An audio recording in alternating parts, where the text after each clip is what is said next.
¿Qué tal, chicos? ¿Cómo están? Vamos a la clase de hoy. Sé que íbamos a salir la clase de modalidad virtual, pero bueno, cuestiones personales, mejor sigamos con este modo, que además ustedes siempre veo que ven los videos, así que buenísimo. La idea es, hoy tienen que además ustedes entregar lo que es el primer parcial, lo corregiré para la semana que viene. Estuvimos hablando de lo que es disonancia cognitiva y ahora vamos a retomar un poco ese concepto para hablar de la primera de las teorías de aprendizaje que vamos a desarrollar. Ustedes que quizás ya vieron un poco las teorías de aprendizaje en alguna otra materia, la vamos a ver en mayor profundidad. Y por la cual vamos a empezar es la del constructivismo. Así que el constructivismo seguramente ustedes ya estarán familiarizados con cierta idea. Es una ideología que es la que más está instalada hoy en día en el ámbito educativo, ¿no? Esta idea de proporcionar un ambiente adecuado para los alumnos y las herramientas necesarias. Y todo está avalado por este marco teórico, el del constructivismo. Vamos a empezar hablando de este marco teórico desde un lugar más general. Este es un marco teórico que también se aplica en lo que es la psicología, en la educación, etcétera, etcétera. Vieron que hoy en día se habla de que todo es una construcción social, el género es una construcción social, y bueno, esto está todo es en función de este marco teórico constructivismo, ¿bien? Así como el aprendizaje se va construyendo, también socialmente vamos construyendo diferentes convenciones sociales. Ahora vamos a hablar de eso. Entonces empezamos desde el marco teórico más general y luego vamos a especificar en lo que es la educación. Entonces, ¿qué es el constructivismo? Es un marco teórico que nos permite leer la realidad, ¿no? Interpretar la realidad, y tiene determinados supuestos. El principal es que la realidad es construida socialmente. Y luego vamos a hablar de que la subjetividad, la realidad es construida socialmente y la subjetividad también es construida. Y vamos a hablar del aspecto intrasubjetivo e intersubjetivo. Intersubjetivo hacemos referencia a la relación entre diferentes individuos, y la intrasubjetividad de cómo uno mismo construye su propia subjetividad, su propia identidad, también está relacionado con ese concepto. Otra cosa que se construye es la identidad. Entonces vamos a ver este ejemplo de un libro bastante conocido. Es un libro que es de Berger y Luckmann, que se llama La construcción social de la realidad. Es como uno de los libros referentes en lo que es el constructivismo, que no está relacionado con el ámbito educativo, habla de este marco teórico general. En este libro va desarrollando varios ejemplos, pero va contando como una historia y va sacando conclusiones y reflexiones a partir de esta historia que va contando. La historia trata de que A y B quedan varados en una isla desierta. Entonces A y B deben establecer normas de convivencia y reglas para la supervivencia, para convivir, ¿no? Entonces, para esas cuestiones más básicas, no sé, para la alimentación, para lo que es la higiene, para la hora de dormir, si alguien se queda haciendo guardia, todo lo que ustedes se puedan imaginar, bueno, uno tiene que empezar a establecer estas reglas. Y ahora va a dar como dos escenarios posibles, van a dar los autores. Por un lado, imagínense que en esta isla donde se encuentran A y B y conviven con sus propias reglas, llega otra persona, llega C, llamémoslo.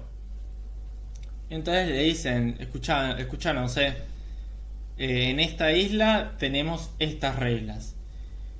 ¿Cómo va a adoptar estas reglas C? ¿Las va a tomar como algo que forma parte de la naturaleza y tienen que ser así? ¿O las va a tomar como algo que simplemente A y B fueron eligiendo, fueron decidiendo en función de las necesidades que vieron? Lo más probable es que no naturalice esas reglas, no las vea como algo que forma parte de la naturaleza o que forma parte necesariamente del vivir en esa isla. Y hay más probabilidades de que discuta estas reglas con A y B. ¿Y por qué tenemos que hacer esto a esta hora? ¿Por qué todos los días tenemos que prender la fogata? Las reglas que hayan puesto A y B. que se las ponga a discutir, que las ponga en discusión. Ahora imaginemos otro escenario. ¿Por qué las pone en discusión, boludo? ¿Por qué las ponen en discusión? Porque justamente sabe que no forman parte de la naturaleza, sino que son construcciones sociales, son construcciones, reglas que fueron construyendo A y B, ¿bien? Que no forman parte de la naturaleza. Ahora veamos otro escenario. Imagínense que A y B tienen un hijo, D. ¿Cómo se va a tomar las reglas, estas mismas reglas, este nuevo sujeto, el sujeto D? Lo más probable es que este sujeto sí realice este proceso de naturalización de estos convencionalismos sociales. Bien, como no conozca otra realidad posible y toda su vida vivió con esas mismas reglas, va a pensar que forman parte de la naturaleza tanto como forman parte el resto de fenómenos naturales que sí son realmente naturales, ¿no? Entonces el chico ve que todos los días sale el sol y a la noche sale la luna, y también ve que todos los días a la mañana se levantan y prenden la fogata, ¿no? Lo que sea. Entonces, ¿por qué creer que una cosa no forma parte de la naturaleza y que otra sí? ¿Se entiende? No estoy diciendo que es imposible que establezca esa diferencia, sino que en ese proceso de socialización, ¿qué es el proceso de socialización? Es el proceso a través del cual un individuo va incorporando e interiorizando las diferentes normas, valores, creencias, roles, expectativas de una cultura. Entonces, ¿por qué no tomar como natural algo que jamás viste ninguna otra alternativa posible, que durante toda tu vida lo fuiste interiorizando a la par de los fenómenos que realmente son naturales? Entonces, de eso consiste la naturalización, del proceso de naturalización. Berger y Luhmann también usan otra palabra llamada reificación, que técnicamente es diferente, pero simplifiquemos. Que a veces se usa muy mal hoy en día la palabra naturalización. Porque a veces es sinónimo de acostumbrarse, ¿no? No, pero es diferente, es como más fuerte, más potente lo que significa naturalización. Es realmente creer que eso tiene que ser así. Imagínense que yo les digo, les hablo de un chico que no va a la escuela, o les hablo de que los chicos van a la escuela. Para ustedes, y para nosotros, para todos, en nuestra cultura, en nuestra sociedad, es algo que forma realmente, es algo natural, es algo que lo esperable, es muy raro, es inconcebible que un chico no vaya a la escuela. Bien, es algo que tenemos naturalizado, no es que simplemente nos acostumbramos a eso. ¿Se entiende? Y luego uno se podrá acostumbrar a otras cuestiones. Es como una pequeña diferenciación que quería establecer. Entonces, ejemplos de creencias, normas y valores que se encuentran naturalizados. Los chicos tienen que ir a la escuela, es su derecho. Los derechos humanos en general también a veces los concebimos como que una persona tiene que acceder a la educación, tiene que no sufrir discriminación, tiene que... Pero al fin y al cabo los derechos humanos son unos tipos que se juntaron, creo que en el 1948 por ahí, luego de la Segunda Guerra Mundial, y dijeron, bueno, vamos a establecer estos derechos humanos. Con esto, cuando algo está naturalizado, uno no quiere decir ni que esté bien, ni que esté mal, ni que sea correcto o incorrecto, ni que sea lo mejor o lo peor para una sociedad, simplemente que fueron construidos o que no fueron construidos socialmente, ¿bien? Entonces, los derechos humanos también nos parecen algo súper que todos tenemos que tener, que son universales y que es inconcebible pensar la vida sin los mismos. Y sin embargo fue literalmente se juntaron unos tipos y dijeron, a partir de ahora estos son los derechos humanos. Otra creencia que está naturalizada es que el amor tiene que ser para siempre, que quizás hoy en día empieza a ser más discutida porque justamente se la visibiliza como algo que fue construido a lo largo de la historia. La homosexualidad quizás antes estaba al contrario, no se aceptaba, y hoy en día empieza a ser más aceptado hasta que uno llegue quizás a naturalizar las relaciones homosexuales como algo normal en una sociedad, ¿no? Quizás es algo que está en proceso todavía. Los valores judíos y cristianos, por ejemplo, si yo te digo matar está mal, a vos te parece como hasta una obviedad, pero el hecho de que matar esté mal, que robar esté mal, que todos los 7 pecados que se pueden imaginar, es algo que también fue construido socialmente, fue construido por la cultura judeocristiana hace miles de años y nosotros seguimos arrastrando y nosotros seguimos creyendo que matar está mal, que robar está mal, que lo que sea está mal y que ayudar a los otros está bien, y etcétera, etcétera. Con esto no quiero decir que sea correcto o incorrecto que matar esté mal o que robar está mal, simplemente estoy diciendo fue algo que se fue construyendo culturalmente y ahora lo tenemos tan instalado, tan naturalizado, que nos parece como que forma parte de la realidad y es una obviedad. Y acá les puse una canción de una banda que se llama Arbolito, que se llama La Costumbre, que habla un poco de esto, de cómo uno se puede ir acostumbrando a un montón de cosas. Y te habla de cómo te acostumbras a la pobreza, a ver a alguien en la calle, a la injusticia, a la inseguridad, etcétera, etcétera. Cosas que vamos acostumbrándonos y algunas hasta naturalizando, pero al fin y al cabo no tienen por qué ser así, no forman parte de la naturaleza, sino que son algo construido socialmente, para bien o para mal. Bien. Entonces, una escala también puede ser pensado como una escala, ¿no? Donde algunos conceptos pueden estar más naturalizados y más firmes que otros que no están tan naturalizados o no los concebimos de esa manera. Que algo que esté naturalizado no quiere decir que esté mal o que esté bien. El proceso de naturalización es largo y evoluciona a lo largo del tiempo.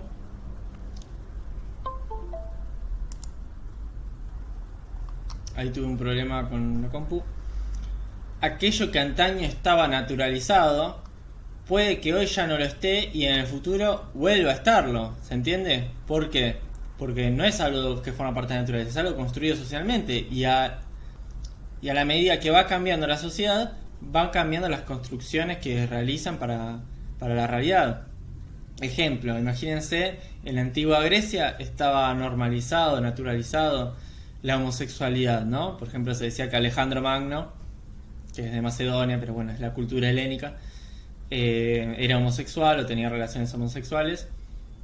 Luego en la Edad Media, en Europa por lo menos, la homosexualidad fue vista como algo negativo, como una enfermedad, como un trastorno, y hoy en día parece que vuelve a normalizarse el hecho de tener relaciones homosexuales, y en el futuro se volverá a estar en contra y así se seguirá evolucionando o modificando, cambiando según cómo vaya evolucionando la sociedad, ¿no?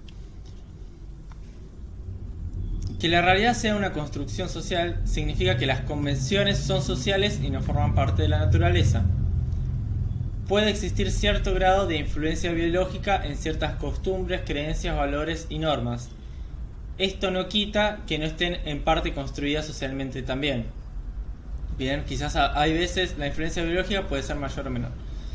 Hay veces que por ejemplo con la homosexualidad se quiere justificar la homosexualidad diciendo no, pero en otras especies animales también se establecen relaciones homosexuales, entonces es algo que natural la homosexualidad. Y el punto es, no es que va a estar bien o va a estar mal si forma parte de la naturaleza y se da en otras especies. Bien, esto que algo sea natural o sea una construcción social no quiere decir ni que esté bien ni que esté mal. Puede haber cuestiones naturales que sean útiles para una sociedad o al revés. Y también puede haber construcciones sociales como lo son los prejuicios, los estereotipos que perjudiquen el desarrollo de una sociedad y otras que sean valores muy positivos para el progreso, ¿no?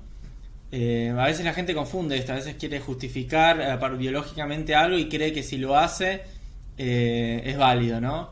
Y al fin y al cabo la civilización se funda en alejarnos de muchas de nuestras cuestiones, de nuestras influencias más biológicas, ¿no? De alejarnos de arreglar los conflictos a través de la violencia, sino empezar a establecer un sistema de normas para la convivencia y para el intercambio de bienes y servicios.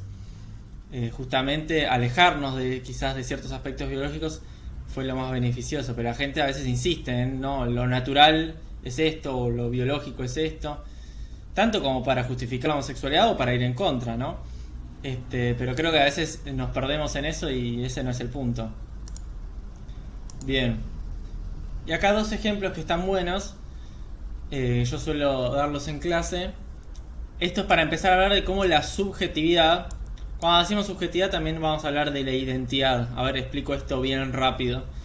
La identidad va a ser como ese conjunto de grupos al cual uno pertenece, y vamos a tener una identidad con un aspecto más social y uno más individual.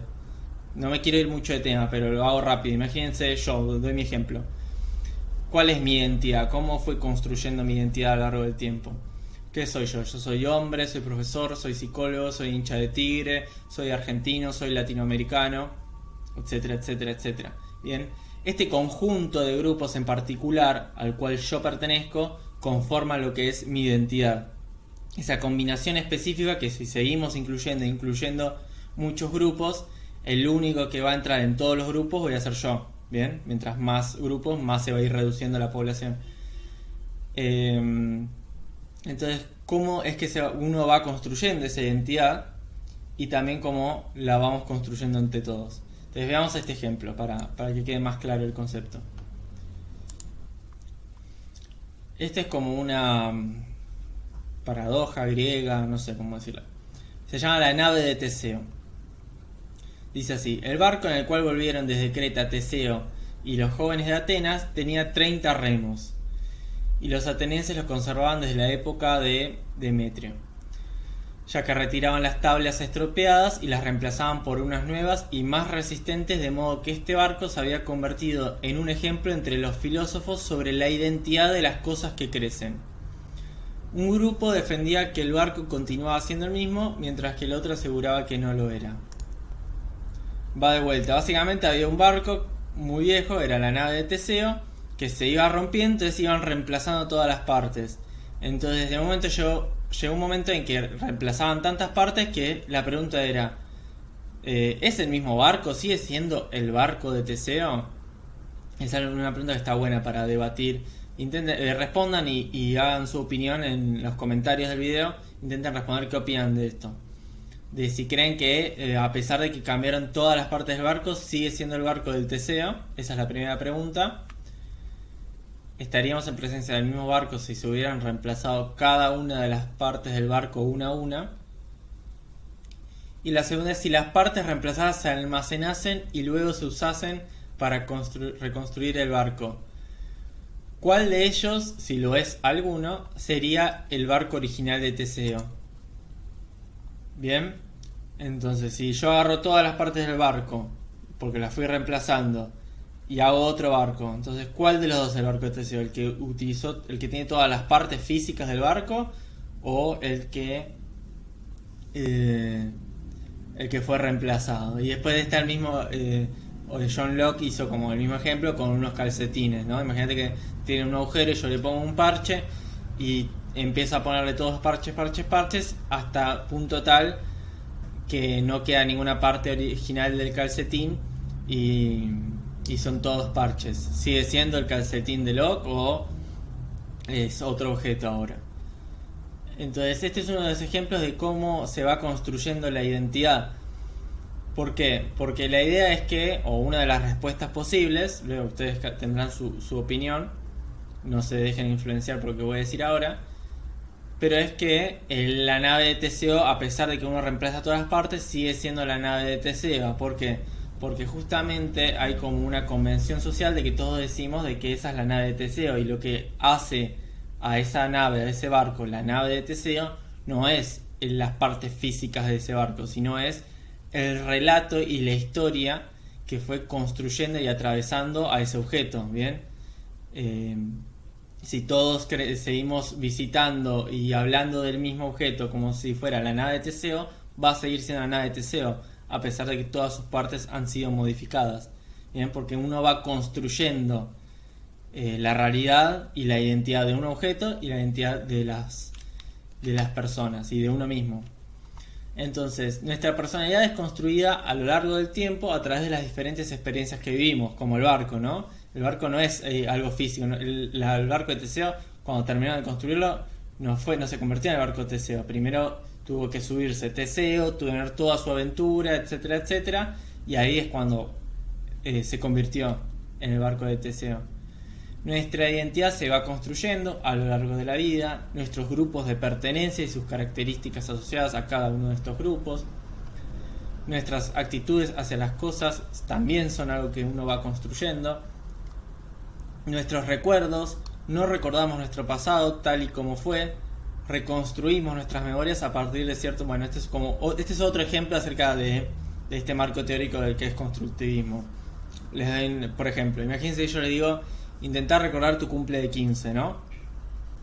Y probablemente ustedes reconstruyan una imagen, pero ustedes imagínense que recordás a tu hermano, a tu mamá, a tu papá.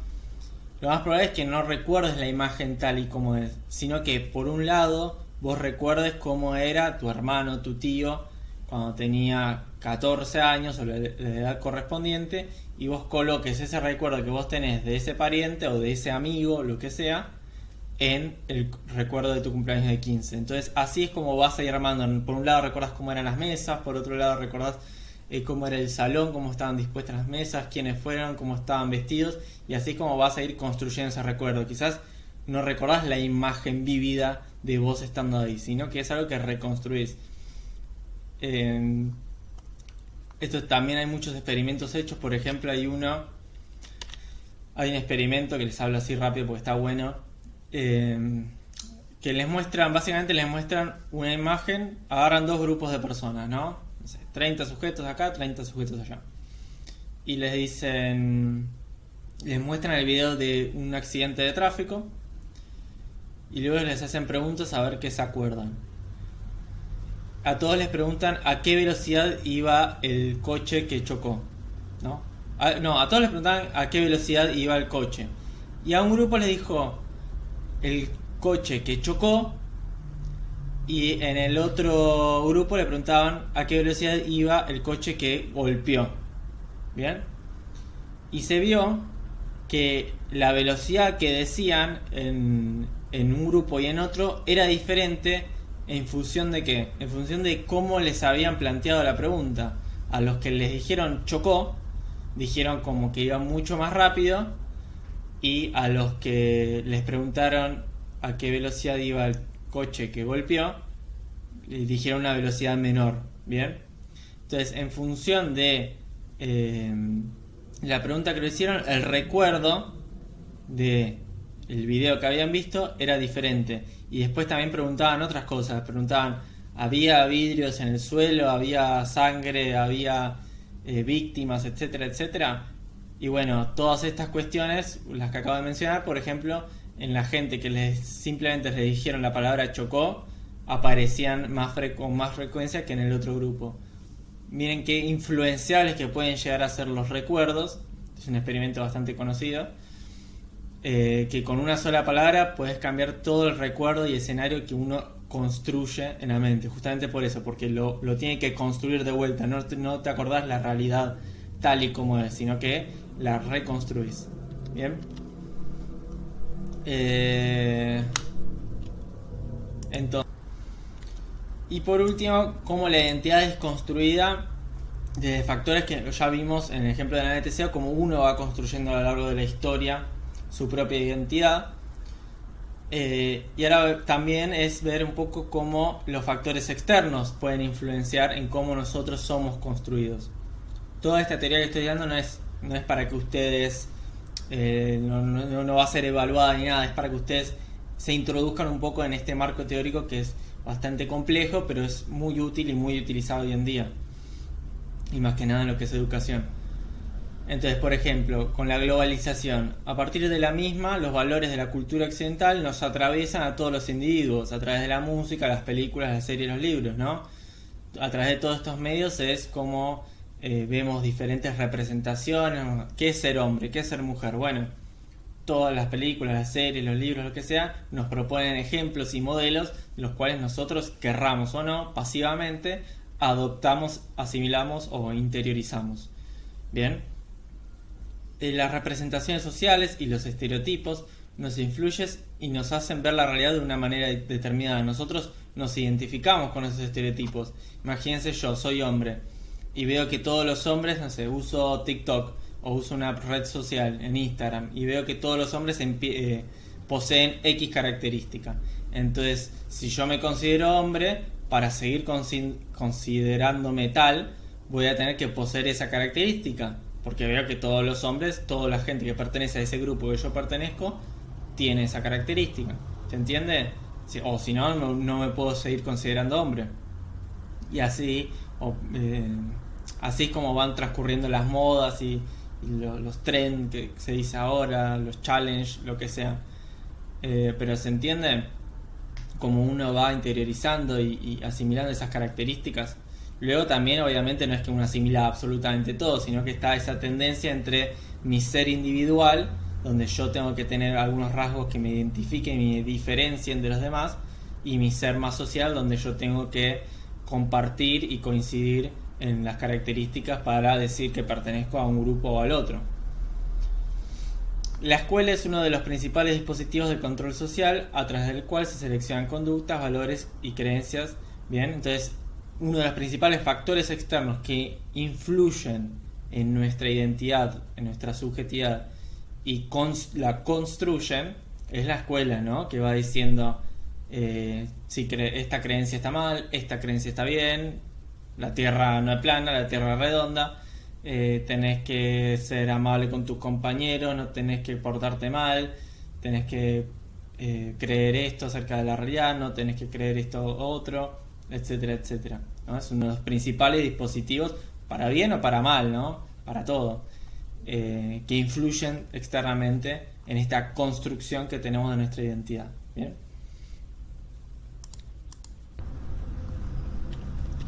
Entonces ahora nos metemos de lleno con lo que sería la primera de las teorías del aprendizaje, que es la del constructivismo. Esto va a ser el capítulo 6 del libro, la primera bibliografía que ustedes tuvieron, que ustedes ya leyeron el capítulo 1. Bueno, ahora vamos a empezar a leer las teorías del aprendizaje en capítulos de ese libro, van a ser 3 o 4. Vamos a empezar por la del constructivismo, porque lo creo pertinente por el orden que estuvimos haciendo las cosas. Bien, entonces acá voy a hablar bien o enfocarme bien en lo que es el texto del capítulo que tienen que leer ustedes, que después les voy a indicar más exactamente qué páginas tienen que leer. No van a tener que leer todo el capítulo, van a tener que leer más que nada al principio, la mitad, por la primera mitad más o menos, y quizás el final. El constructivismo es una perspectiva psicológica y filosófica que sostiene que las personas forman o construyen gran parte de lo que aprenden y comprenden. Las teorías cognoscitivas ponen gran énfasis en el procesamiento de la información del aprendiz como una de las principales causas del aprendizaje. En lugar de hablar acerca de cómo se adquiere el conocimiento, se habla de cómo se construye el conocimiento, que ahora lo vamos a ver. Bien. Entonces simplemente es trasladar todo lo que el marco teórico que estuvimos desarrollando antes del constructivismo y ahora aplicarlo bien a lo que es el proceso de aprendizaje. El aprendizaje como un proceso y como una construcción. ¿Cuáles son los supuestos que critica el constructivismo? Que luego quizás van a tomar más sentido cuando veamos las otras teorías del aprendizaje, porque son aquellas a las que critican. El pensamiento reside en la mente más que en la interacción con las personas y las situaciones. El constructivismo va a decir que va a criticar esta idea.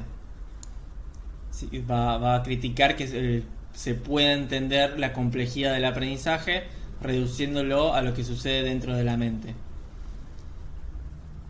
Los procesos del aprendizaje y el pensamiento son relativamente uniformes en todas las personas y algunas situaciones fomentan más el pensamiento de orden superior que otras. ¿Qué es lo que va a criticar de esto el constructivismo? Va a ser que el pensamiento no es uniforme en todas las personas, sino que cada persona, en función de su contexto, en función de la propia construcción y proceso que haya atravesado, va a realizar este proceso que es el aprendizaje de una manera u otra.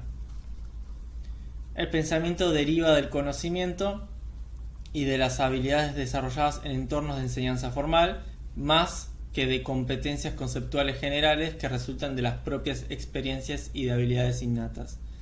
Bien, el constructivismo, ¿qué es lo que va a criticar de esto? Que el conocimiento no se reduce a lo que es la enseñanza formal ni a las habilidades que se desarrollan en la misma. A diferencia de otras teorías analizadas en este texto, no hay consistencia acerca del significado del constructivismo. Justamente sería medio contradictorio que alguien venga y te diga la definición única y verdadera del constructivismo es esta. Justamente como es algo que se construye y es tan abierto y tan relativo al contexto, es entendible que sea algo que haya sido o cueste de tener una definición precisa y que haya muchos autores con muchas perspectivas acerca de la misma. En términos estrictos, el constructivismo no es una teoría sino una epistemología o explicación filosófica acerca de la naturaleza del aprendizaje. ¿Qué quiere decir esto? ¿Por qué una epistemología? Una epistemología va a ser como el proceso de cómo se construye un conocimiento, ¿bien? Que ahora lo vamos a ver en detalle. Es como una diferenciación técnica que hace. Que luego esto se podrá trasladar a todo lo que hablamos previamente. Bien. Los teóricos constructivistas rechazan la idea de que existan verdades científicas y esperan el descubrimiento y la verificación. Argumentan que ninguna afirmación se puede considerar verdadera y que en vez de eso se deben observar con una duda razonable. Básicamente, ¿por qué va a decir esto de que ninguna afirmación es verdadera? Porque siempre una afirmación va a ser verdadera en función del contexto en el que se realiza, en relación con la necesidad que uno quiere satisfacer. La respuesta va a ser una o va a ser otra. ¿Se entiende? Esto tampoco significa que es que rechaza el método científico, aunque a veces se toma como de esa manera, como que bueno, como es difícil llegar a una verdad objetiva acerca de la realidad, no nos interesa ninguna perspectiva científica que pueda haber. Es algo con lo que estoy completamente en desacuerdo en lo particular. Pero a veces en lo que es el ámbito constructivista, en el ámbito educativo, a veces pasa eso. Como la verdad es relativa y todo depende del contexto, uno puede decir lo que quiera acerca de la realidad porque total es todo relativo. Bueno, no. Que sea difícil a veces establecer una verdad objetiva no quiere decir que no existan evidencias para realizar ciertas afirmaciones o rechazar otras. En lugar de considerar el conocimiento como verdadero, los constructivistas lo definen como una hipótesis de trabajo. El conocimiento no es impuesto desde el exterior de las personas, sino que se forma dentro de ellos. Esto está bueno, o sea, porque una persona no va a aprender si yo te digo, a ver, si yo te digo X cosas, vos no aprendiste X cosas según el constructivismo, esto, ¿no? Sino que vos vas a tener que hacer el proceso de construcción, vos vas a tener que relacionar eso que te acabo de decir con el conocimiento previo que vos poseas para así construir por tu propia cuenta ese conocimiento. A lo sumo yo te puedo ayudar a relacionar esos dos conocimientos, el conocimiento nuevo con el previo, y que vos realices ese proceso de construcción. Pero con imponértelo desde afuera no va a ser suficiente para que vos lo aprendas. Quizás lo puedas saber, recordar, pero según el constructivismo no vas a poder aprenderlo. Las construcciones de una persona son verdaderas para ella, pero no necesariamente para los demás. Bien, esta importancia del contexto, de la situación. Esto se debe a que las personas producen conocimientos con base en sus creencias y experiencias en las situaciones, las cuales difieren de una persona a otra. Entonces, quizás yo puedo construir un conocimiento y llegar a una conclusión que sea válida en función del conocimiento previo del cual yo partí. Pero si otra persona tiene otro conocimiento previo, quizás le brindas esa misma información y realiza un proceso de construcción que la lleva a otra conclusión diferente. ¿Se entiende? Ambos procesos son válidos. Simplemente cada uno partió a partir de su propio conocimiento, a partir de sus propias experiencias, y asimiló esta nueva información que recibe de maneras diferentes. Así, todo el conocimiento es subjetivo y personal. Bien. Supuestos del constructivismo. El constructivismo resalta la interacción de las personas y las situaciones en la adquisición y perfeccionamiento de las habilidades y los conocimientos. ¿Se entiende? ¿Bien? Resalta la interacción de las personas y el contexto y la situación. Un supuesto fundamental del constructivismo es que las personas son aprendices activos y desarrollan el conocimiento por sí mismas. Es un poco de lo que estuvimos hablando antes, ¿no? Cada uno va a realizar este proceso de construcción de los conocimientos que va asimilando en función también de los conocimientos previos que posee. Entonces el constructivismo tiene una mirada activa acerca del alumno en el aula. Bien, va a tener que hacer algo activamente para aprender un alumno, a diferencia de miradas quizás más tradicionales donde el alumno tiene un rol más pasivo, donde simplemente si yo le envío información, él recibe la información y él ya la aprendió. Bueno, para el constructivismo eso no va a ser aprender, sino que necesita un rol activo del alumno donde se implique en el aprendizaje para poder construirlo. Algunos creen que las estructuras mentales se vuelven un reflejo de la realidad, mientras que otros, los constructivistas radicales, consideran que la única realidad que existe es el mundo mental del individuo. ¿Qué quiere decir? Básicamente que hay dos miradas. Si yo la construcción que voy realizando del conocimiento se asemeja a la realidad, es más válida, y luego están los constructivistas radicales que dicen que no es más válida ni menos válida por asemejarse a la realidad, sino que la validez es interna, ¿no?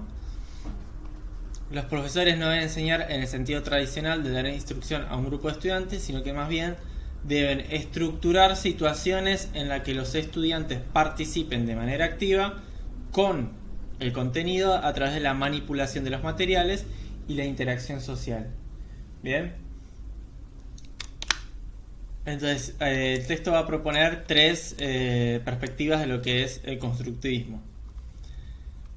Una perspectiva exógena se refiere a la idea de que la adquisición del conocimiento representa una reconstrucción de las estructuras que existen en el mundo externo. El conocimiento es preciso en la medida en que refleje la realidad. O sea, que este proceso de construcción interno que yo voy a realizar tiene por objetivo imitar o comprender la realidad externa, o lograr imitar y reflejar esa realidad externa. Bien, y en función de que yo pueda reflejar esa realidad externa es que va a ser un buen aprendizaje que yo realice. Luego nos vamos a la otra punta, a la endógena, el constructivismo endógeno. Las estructuras mentales se crean a partir de estructuras anteriores, como ya dijimos, y no directamente de la información que proviene del ambiente. Por lo tanto, el conocimiento no es un espejo del mundo exterior que se adquiere por medio de las experiencias, la enseñanza o las interacciones sociales. El conocimiento se desarrolla a través de la actividad cognoscitiva. Entonces, en ambos vamos a tener este conocimiento previo y esta información del ambiente que recibimos. Simplemente que una mirada va a priorizar esa información externa que tenemos y nuestra manera de lograr asimilarla y reconstruirla para que refleje fielmente la realidad, y la perspectiva endógena que va a priorizar estas estructuras internas, este conocimiento previo que poseemos a la hora de asimilar esta información, y que en ese proceso de asociación entre la información previa y la nueva se produce el aprendizaje. Y luego está, como siempre se dice, los extremos nunca están bien, no me acuerdo cómo es, la perspectiva más dialéctica, ¿no? En la cual hace como una balanza, un poco de aquello, un poco de esto. El cual sostiene que el conocimiento se deriva de las interacciones entre las personas y sus entornos. Las construcciones no están ligadas invariablemente al mundo externo, ni son el resultado único del funcionamiento de la mente. Más bien reflejan los resultados de las contradicciones mentales que se generan al interactuar con el ambiente. Básicamente hacer un poco de lo que hablamos la vez pasada con la disonancia cognitiva, ¿no? Esta perspectiva dialéctica. Va a decir, bueno, entonces esta información externa que me llega me va a generar disonancia cognitiva con mis conocimientos previos, y yo, con el fin de resolver esa discrepancia, voy a tener que aprender, construir un conocimiento, ¿bien? Entonces acá puse como de manera más gráfica los dos extremos de la perspectiva, la exógena y la endógena, ¿no? La exógena es estímulos externos que llegan y yo realizo una reconstrucción interna de los mismos. Y la perspectiva endógena, donde están estas cogniciones internas confrontando las representaciones del exterior. Así que por ahora, o por hoy dejamos acá. La idea de la vez que viene es ver bien precisamente, fíjense, cómo es que se produce con un ejemplo polémico, cómo se produce el proceso de aprendizaje para el constructivismo, paso por paso, para asimilarlo y desglosarlo lo más posible para que quede claro, porque es algo complicado, pero que al mismo tiempo atraviesa la mayoría de las materias de la carrera, creo yo, y es algo que siempre aparece, pero resulta necesario explicarlo bien en detalle, porque es todo un marco teórico que atraviesa un montón de cuestiones. Así que dejamos acá por hoy. Disculpen que dije que iba a ser virtual la clase y no lo pude hacer.